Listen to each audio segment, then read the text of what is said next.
New York Giants tight end Darren Waller announced his retirement from the NFL on Sunday night, and there's a lot of ramifications, a lot of things to talk about in regards to the Waller retirement. So let's do that today. Ed Valentine of Big Blue View here on the Big Blue View YouTube channel. Please like, share, and subscribe to support the channel.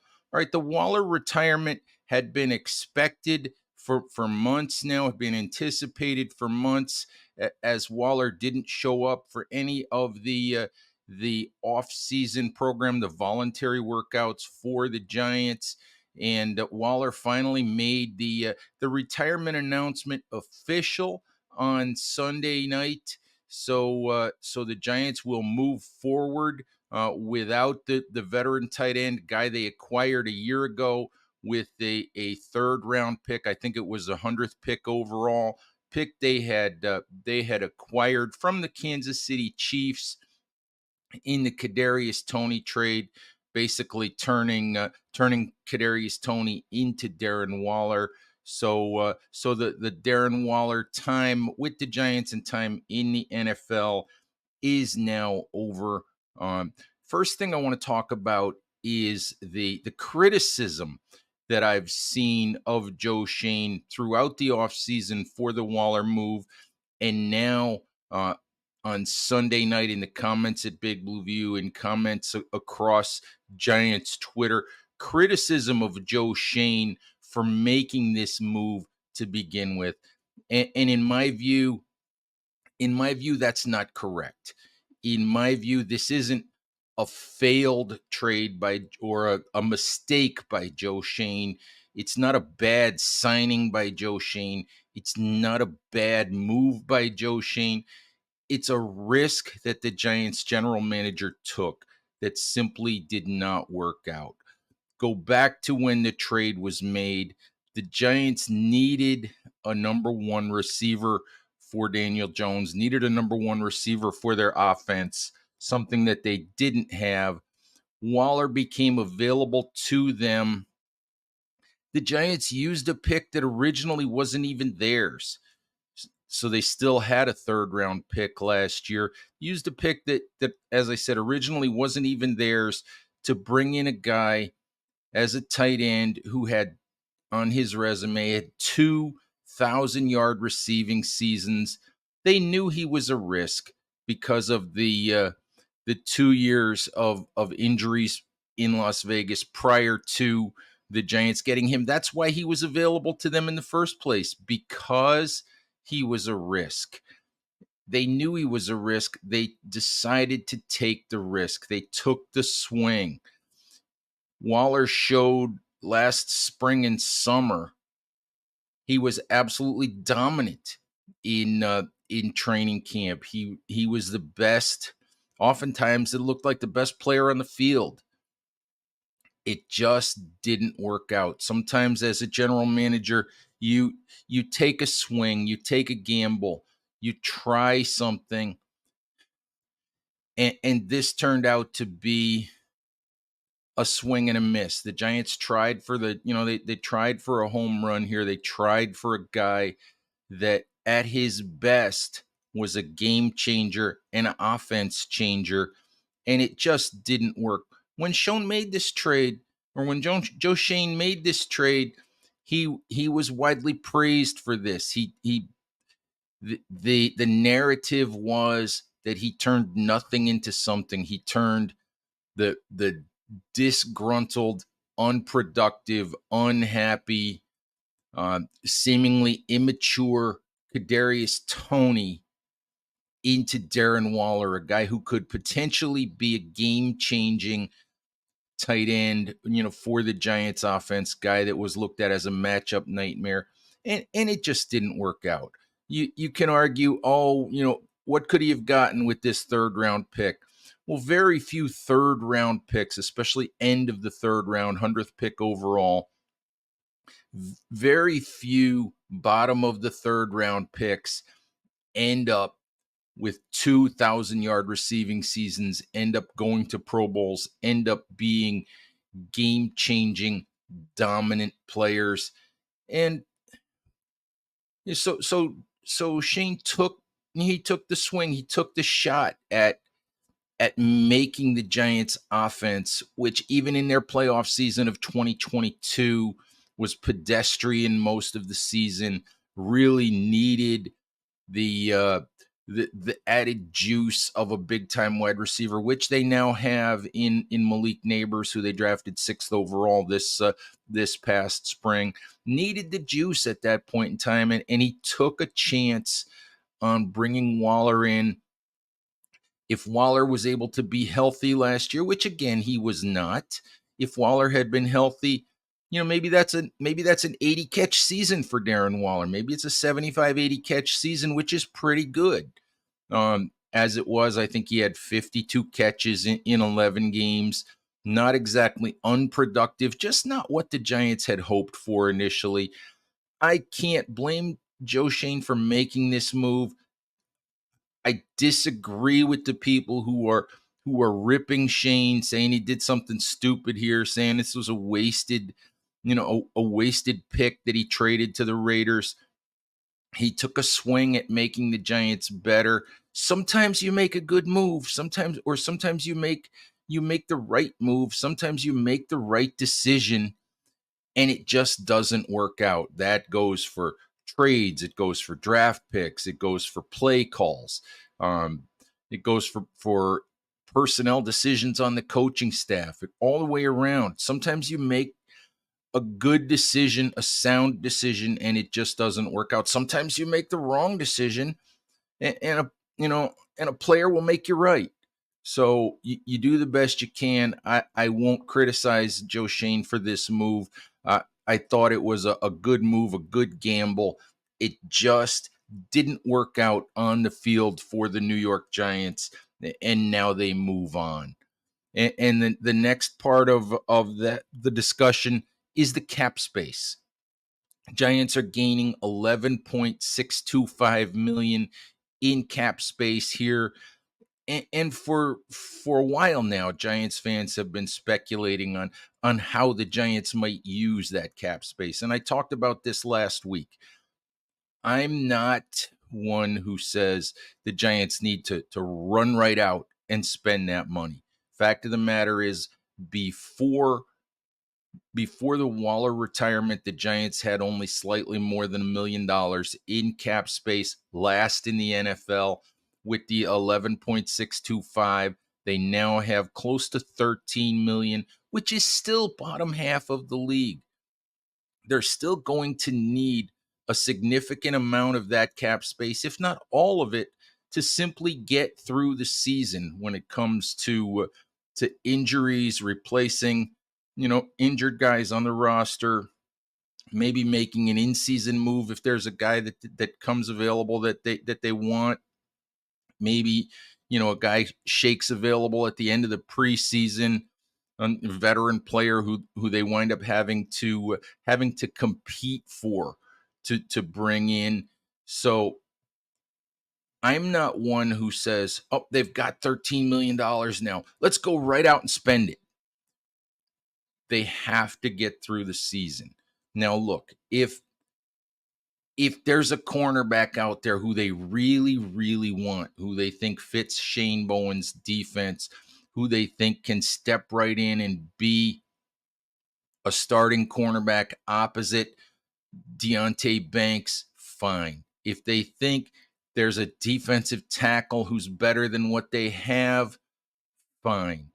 If they think there's a running back, a low-cost running back who can supplement what Devin Singletary brings, who can maybe give them more, where they feel can give them more than Eric Gray or Tyrone Tracy, fine. But you don't run right out and spend that money just to spend that money, just to bring in another player. As I said, if there's a guy they really, really want, and they've just been saying, well, until the Waller retirement, we don't have the money for this guy, fine, bring that player in. But there's no need to run right out and spend money. A lot of the free agents who are available at this time of the year, and I don't have the list of guys at the positions that I mentioned. I don't have that list in front of me right now, but a lot of those guys are available for a reason. So there's, even if they do have a desire to supplement those positions, there's no real harm in waiting until training camp. There's no real harm in waiting through the preseason to see what kind of players become available at the end of the preseason before the regular season starts, when roster cuts are made.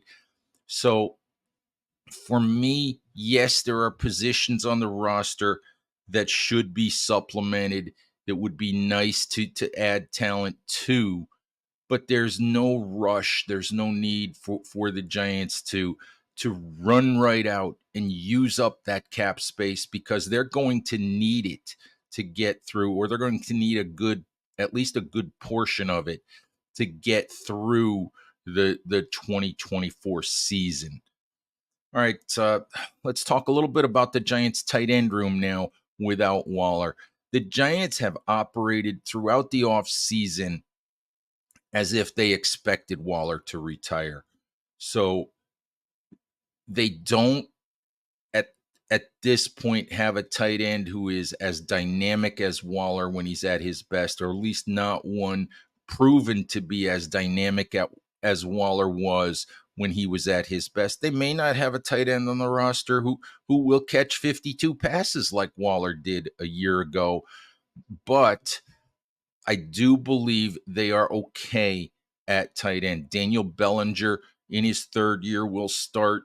Because of Waller's presence last year, I thought Bellinger was underutilized in the passing game. I think he only caught 5 passes the first half of the season, really didn't become part of the passing attack until the second half of the season, when Waller missed a lot of time with the hamstring injury.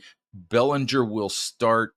I'm anxious to see what will happen with Bellinger. I think that Bellinger could take a step forward and become a really, really valuable part of the Giants' passing attack. I mean, realistically, if he plays 17 games, maybe Bellinger's a 45, 55 catch guy. We'll have to see, how that all develops. But I have confidence in Daniel Bellinger as a good young football player who should have a terrific opportunity here. Giants signed 2 veteran inline blocking tight ends in Jack Stoll and Chris Manhertz in the offseason. They didn't have that last year. Their third tight end, when they chose to have a third tight end even on the roster, when they chose to dress one, the third tight end was Lawrence Cager, who is a converted wide receiver, really is a wide receiver masquerading in a tight end's body. Guy who's not an inline blocker, isn't going to help the running game. So now they have Stoll, they have Manhertz, and I don't know if both guys will make the roster. Stoll, the other day when Bellinger wasn't working out during an OTA that media had access to, Stoll was taking first team reps. I don't know what that means going forward. I don't know if that means, Stoll's ahead of Manhertz, may have just been a rotation, may have just been Stoll's day. Media doesn't have access every day, so we have to kind of take with a grain of salt what we see throughout OTAs. But they have Stoll, they have Manhertz, they have that blocking tight end to help the running game, maybe to add a body to pass protection at times that they didn't have a year ago. And then, of course, they drafted Theo Johnson out of Penn State in the 4th round, 6'6", 259. Interestingly, a guy who draws some comparisons skill set wise to Darren Waller. Johnson has had his moments in the OTAs that we've seen this spring. He shows some pass catching ability, made a really nice one-handed catch coming across the middle last week in the OTA that media had access to. Not expecting Theo Johnson to jump in and have a 1,000-yard season, but Johnson looks like a guy who can help the passing attack. Maybe there's a limited role for him in red zone, short yardage as a passing as a pass receiving tight end, guy who maybe can develop into that full-time all-around tight end at 6'6", 259. Obviously has the size, the potential to be a capable blocker, shows the ability to split out and be a weapon as a pass catcher. So we'll see how Johnson develops. But the Giants have spent a lot of time prepping this tight end room for Darren Waller's departure. And they're not caught short here. They weren't caught off guard. I think they've been expecting this. I think they've been operating as though they felt Waller was going to retire. And I think the tight end room is okay at this point. I think it'd be remiss if I didn't talk about Darren Waller a little bit. Interestingly, Waller released a video on his YouTube channel on Sunday night, confirming that he is going to retire. If you want to understand more about Darren Waller, go to Waller's YouTube channel. Take the 15 minutes to listen to Waller's video. Speed up the sound if you want to. If you've got less time than that. Waller explains a lot about his decision. Talks a lot about his prior addiction issues. Talks a lot about really feeling as though for much of his life he's been a people pleaser, a guy who did things to make other people happy and not necessarily make himself happy. So if you really want to understand Darren Waller's sort of life journey or get a glimpse into it, get a glimpse into his mindset as to why he retired, give that a listen. I think that it's worth your time if you really want to understand a little bit more about Darren Waller, the person. In my brief interactions with Waller, he's a smart guy. He's an interesting guy. Very, very nice man. But he always comes across as a guy who I felt last year in talking to Waller, I wasn't sure he still had the passion for football. I wasn't sure how completely committed to the game he was, and now we know. And he admitted as much in his YouTube video that as much as he has always loved the game, that he kind of felt the passion for that and for a lot of other things in his life kind of slipping away. And now he's decided to step away, figure out what he wants to do with the rest of his life to make himself feel better about himself, to satisfy his own personal goals and personal ambitions. And I, for one, wish the man well. I wish him health. I wish him happiness. I hope that he finds what he's looking for. And from a New York Giants perspective, as I said, I think the tight end room is okay. They have some cap space now to perhaps do something if they want to, and the Giants will move forward here into mandatory minicamp this coming week, Tuesday, Wednesday. I will be there to give you guys firsthand reporting, some firsthand interviews of players, coaches. So please look forward to that. We'll get some stuff here on the YouTube channel for you guys. We'll have tons of content at bigblueview.com. So please check out all of that. Thank you as always for listening. Please stay safe out there. Take care of each other, and we'll talk to you soon. Bye-bye.